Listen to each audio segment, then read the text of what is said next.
काय झाली चूक आणि कसली दिली सजा. बुद्धिबळाच्या पटावरून राजाच झालाय वजा. आता या राजाबद्दल काय आणि किती बोलायचं तेवढं कमीच पडेल.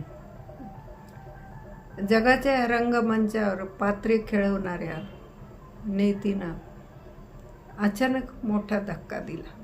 14 ऑगस्ट 2020 हा दिवस आमच्यासाठी दुर्दैवी ठरला. आमच्या कुटुंबावर सावली धरणारा वृक्ष अचानक कोसळला.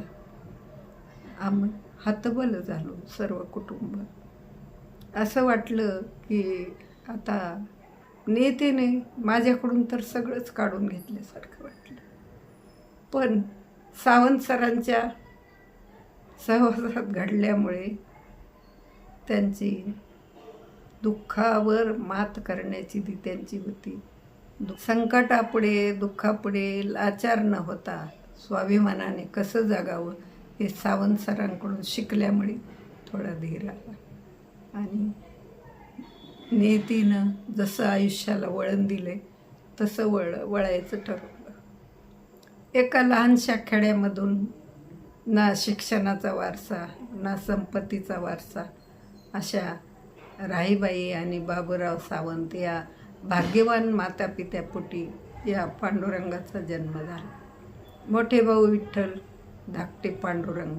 पण या पांडुरंगाने आपल्या सामाजिक भक्तीने पूर्ण मराठवाड्यात आपली वेगळी ओळख निर्माण केली. काही माणसे देहवेडे असतात. ज्या व्यक्तीच्या जीवनामध्ये दुःखाचे डोंगर कोसळलेले असतानाही दुसऱ्यांना आनंद कसा देता येईल, त्यांच्या अडचणी कशा सोडवता येतील, त्यांना मार्गदर्शन कसं करता येईल, या ध्येयाने सावंत सर तन मन धनारे काम करत असत. कधी कधी मलाच नवल वाटायचे की हा माणूस कशाचा बनलेला आहे नेमका. आणि कधी कधी रागही यायचा मला त्यांचा की एवढं दुःख असताना, एवढं सगळं वातावरण कष्टी दुःखी कसे असतानाही सरांना कशाचा एवढा उत्साह येतो. पण कुटुंबाच्या सामान्य गरजा भागवल्यानंतर अधिक संचयाच्या मागे न लागता सावंत सरांनी माणूस असण्याचा अर्थ जगला. पैशा पलीकडेही जगण्याचा त्यांनी पैस शोधला. माणसाच्या जीवनासाठी आवश्यक असलेले शिक्षण, शेती आणि पर्यावरण या विषयावर आयुष्यभर काम करत राहिले सर. अंधश्रद्धा, रूढी, परंपरा या सगळ्यांना स्वतःच्या कृतीतून बदल घडवून आणले. सावंत सरांनी स्वतःच्या मुलीचं लग्न सत्यशोधक पद्धतीने लावलं. सर्वांचा नातेवाईकांचा विरोध असतानाही मुलांचे क्रियाकर्म त्यांनी सत्यशोधक पद्धतीने केले. अशा माणसाच्या जीवनात एवढी दुःखे यावीत त्यातही आश्चर्य वाटतं. सावंत सरांनी देवाची पूजा कधी केली नाही, पण माणसामध्ये देव बघितला. म्हणून या 2 ओळी मला असं वाटतात. जे का रंजले गांजले त्याशी म्हणे आपुले, देव तेथेची पावा तोची साधू ओळखावा.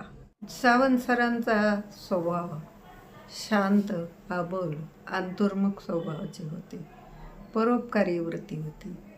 आयुष्यामधील एवढ्या मोठ्या दुःखांना धैर्याने तोंड देऊन स्वतःचा योगक्रम मार्ग समाजाच्या याच्यासाठी करत राहिली.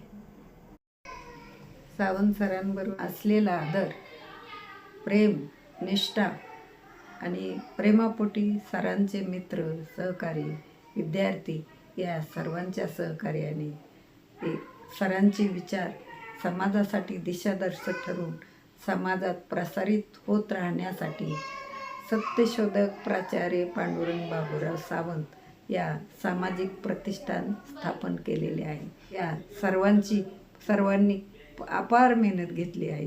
त्यामुळे सरांच्या विचाराचा वारसा पुढे चालवणे शक्य झाले आहे. आणि या सर्वांचे ऋण व्यक्त करायला माझ्याजवळ शब्द नाहीत. पण व्यक्त करायचं म्हटलं तरी परकेपणा वाटतो. कारण सावंत सर हे त्यांचे सर्वांचे होते, कुटुंबातले आणि त्यांचे सगळ्यांचे होते. त्यामुळं परकेपणा वाटेल म्हणून मी ऋण व्यक्त करत नाही.